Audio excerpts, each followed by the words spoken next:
The U.S. Secretary of State John Kerry has met with China's Deputy Minister for Environmental Protection, Zhai Qing, at the Rwanda Conference on Climate Change. Kerry is expected to speak to environmental ministers from around the world to endorse an amendment to reduce HFCs.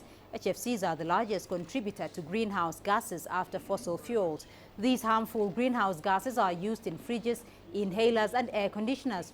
Scientists say reducing HFCs will reduce global warming and avoid a rise in temperatures. The agreement would entail an amendment to the Montreal Treaty, the most successful climate change agreement to date. I'm very optimistic that at the end we will reach an agreement, because we are that close, but because we need to go the extra mile.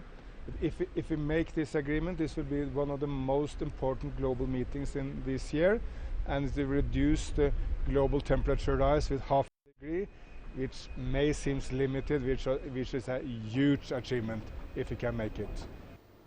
Well, let's get an update now from CCTV's Jane Keo, who's following the proceedings at the summit in Kigali. Jane, the summit is due to end today. What has transpired so far?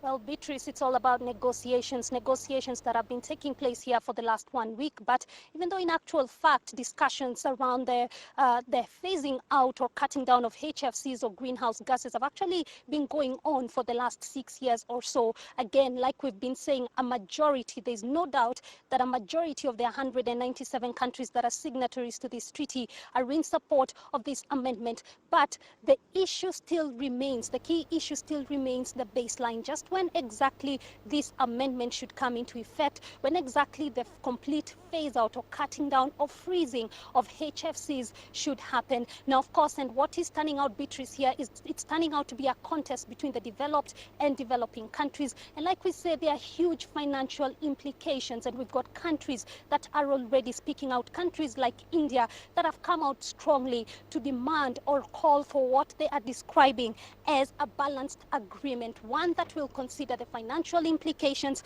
one that will also, they talk about access to the new technology, one that will also consider capacity building. In short, and simply put, they say they want an agreement that will balance the climate ambitions plus the development and economic goals of countries that are involved. Now, initially, India was pushing for a baseline of 2030. They came down to 2028. Now, India stands there pushing for a baseline of 2026. Countries like the United States want this to be done as soon as possible. They're talking about 2021. Others are saying 2024. Beatrice. Well, Jane, the UNEP chief has expressed optimism that delegates will reach a deal to reduce the use of HFCs.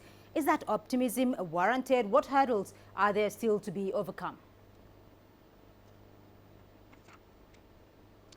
Well, so far, there's no doubt that the levels of ambitions are varying. There's an issue of compromise, like we said. That's why we're having these different arguments on the time frame on when countries want to make the big switch from the HFCs to natural refrigeration, keeping in mind that the new technology is only produced in the US and in Europe. So the issue of funding is such a big deal. Just how much is available, just how much should be used, and how much can actually be given for this amendment. And that's why that is one of the key issues surrounding these negotiations. But of course, there's a lot of optimism from the delegates here. They believe there's going to be a deal. There's going to be a successful amendment to the Montreal Protocol. Like you mentioned, their U.S. Secretary of State is already in Kigali to support the deliberations. We're going to be hearing from him this afternoon.